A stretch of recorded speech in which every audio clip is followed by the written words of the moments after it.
Hey everybody, welcome to YCO Resiliency. Welcome to the medical center. I think that's what we're going to call this show. This is part 2. We are going to go over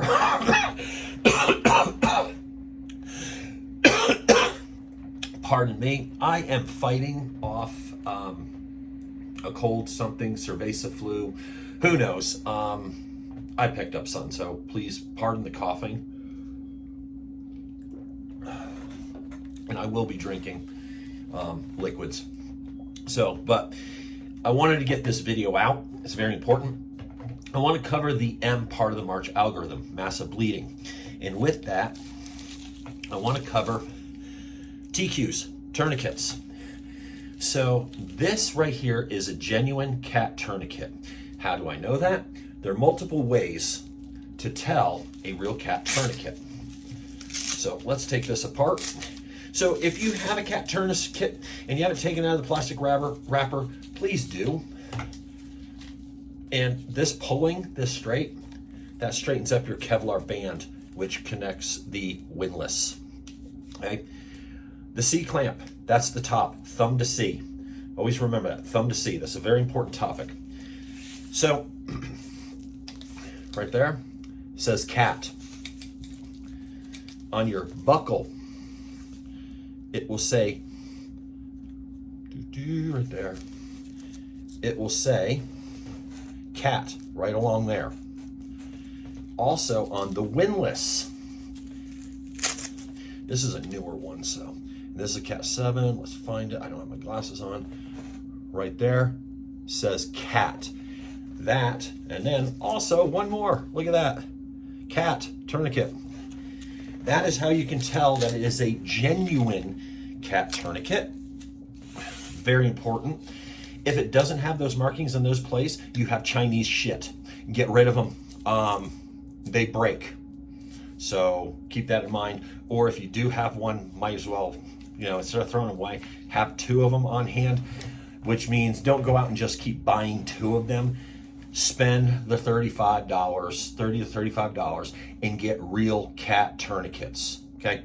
Genuine C.A.T tourniquets, not Chinesium shit. We're talking about life and death here. This is C.C. recommended. A lot of people say C.C. approved. That was used for a long time. I've even said it. There's no such thing as C.C. approved, only C.C. recommended. So the Council for Tactical Combat Casualty Care. So once you take it apart, you want to undo this. Take this. This is your pull tab. Fold it over. Okay, that's your staging. Whoops, my bad. Feed it through the buckle first. Feed it through the buckle first. Fold it over. Take about 6 to 8 inches. Real 6 to 8 inches, not guys telling their girlfriends and their wives what 6 to 8 inches is. We know how you guys get. Right there, okay? Once that's there, at the buckle, you're gonna fold up, like so, and then fold down. Your tourniquet is now staged. The reason why we do it this way, it's ready. It deploys one-handed. And that's the important part of the C.C. is, reason it's recommended is that has to be 1 inch thick, has to be deployable, and needs to be able to be put on for self-rescue with one hand. Rats tourniquets, no. I know there's a certain medical company that puts rats tourniquets in their kits. No. Don't. Plain simple. Don't waste your time. Or if they're not rats anymore, they're rapid application. They got sued. They also created their own Council for C.C. so they could say that they were C.C. approved. Huge lawsuit. Remember that. They were trying to screw you. Staging, the other part of staging, 45-degree angle. Gross motor skills in a high-stress situation completely goes out the door. Keep that in mind. So you want to be able to grab that. Okay? So that's for your time. So as I said before, want to deploy it one hand. Be able to put it on, top, it goes on, top, grab, pull tight, right there. That puts your windlass right there. Now, something to take in mind, when you're putting on a tourniquet, yep, you're gonna crank it down, okay? You wanna go one full turn past bad words. So if you're screaming and cussing, you wanna go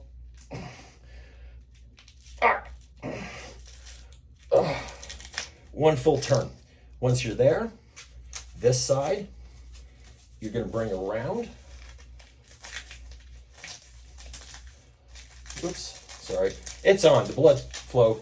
Tuck this, sorry, tuck that under there, put your time frame on. Wait your time, okay? So there used to be life over limb type thing. Any type of massive bleed, we are going to use that tourniquet. Now, when you're using a tourniquet, remember this, okay? You're gonna get the tourniquet bite. It's gonna bite you, okay? And I know you don't wanna use the tourniquet, you don't wanna practice. You need to. Practicing with it is bunched up. Once again, undo your TQ. Pull it straight, pull it. That's how you realign. Unless it's trapped within, you want it out, okay? You want to undo your windlass, okay? You want to pull it, okay? You want to pull right there, and it puts everything back together, okay? 45-degree angle, fold, wrap it, fold it over, 6 to 8 inches, right there. Fold it at the buckle, then fold down. This is now staged. Put your windlass inside, 45-degree angle. Now, like I said, right there, quick, easy, single hand deploy. Now, some things to keep in mind. The human body has approximately 5 liters of blood. It's weight dependent. Once you hit once you lose 2.5 liters, there's a 50-50 chance of actually being able to bring you back. We want to stop that. As a rule of thumb, you need to be able to get this tourniquet on. You need to be able to get the tourniquet deployed, get it on in under a minute. Plain and simple. Excuse me for a second. I will be taking some zinc, some cod liver oil tonight to help fight off this infection. Don't know if it's bacterial or viral, but I will be doing that tonight. Deploy. Whoa, look at that. That's what happens when you fold the Velcro into itself. Fold out the buckle, don't fold the Velcro into itself. Folding the Velcro into itself is how you can do it, because you can fold that like that so it stays nice and clean. Do it the opposite way. That's for buddy care. That's in your bag so it doesn't catch on to things. Self-care, the one on the outside of your bag, the way I showed you, at the buckle, fold over, and have the hook and loop on the outside.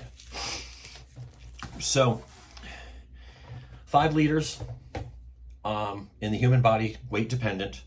If you lose 2.5, you have a 50% chance of coming back. You want to get that tourniquet on the person or yourself within a minute.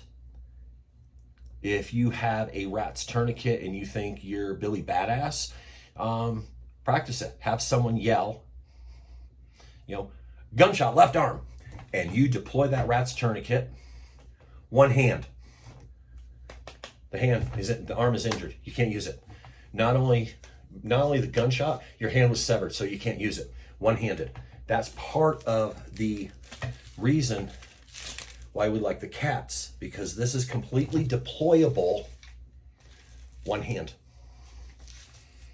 Rats is not. Now, I'm not going to completely discredit the rats, because for small children, like under 5, it's acceptable, but it's still under an inch thick. With that, I would actually go with a SWAT tee, which, not soft tee, SWAT tee, the 5 foot of rubber band, cut a 3 foot length out of it, and you have one for small children. So keep that in mind. Remember this, 88 to 90% of all preventable deaths are from massive bleeds.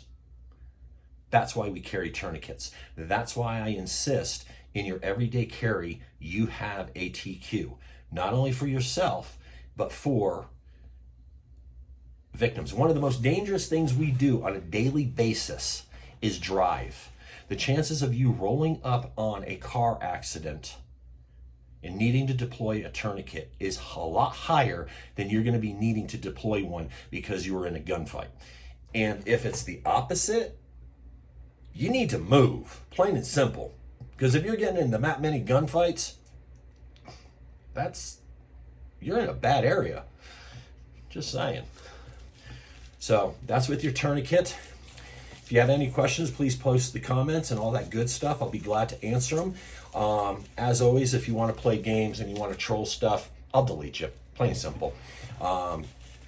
Also, the important caveat: please seek proper medical training on the actual use of a tourniquet. This is for information purposes only. This is not training. This is information purposes only. Please seek proper medical training. And with that, I recommend, of course, you know where I'm going to go with it, Refuge Medical. Check out the link in the comments below. I will have a link to Refuge Medical. I will have one to Dark Angel Medical. I will also have one to Grindstone Ministries. That is to help them with supplies and stuff, helping the victims of the tornado that ripped through Idabel, Oklahoma. Personally, I've been watching that, keeping my eyes on it. If you're able to help them out. I wanted to go down there, but unfortunately due to work and personal obligations and sicknesses and that, I was not able to. With that, this is the end of the show. As always, I'm sorry, I'm out of it. I'm sick, not feeling well. So we're going to call it. This is going up unedited. Deal with it. It's all cool. It's all good. It's real. Other than that, thank you for watching. Stay safe. And remember, resiliency for a stronger community. And I'm your host, as always, Michael Malcolm McGregor, the Wyco Nomad. Peace.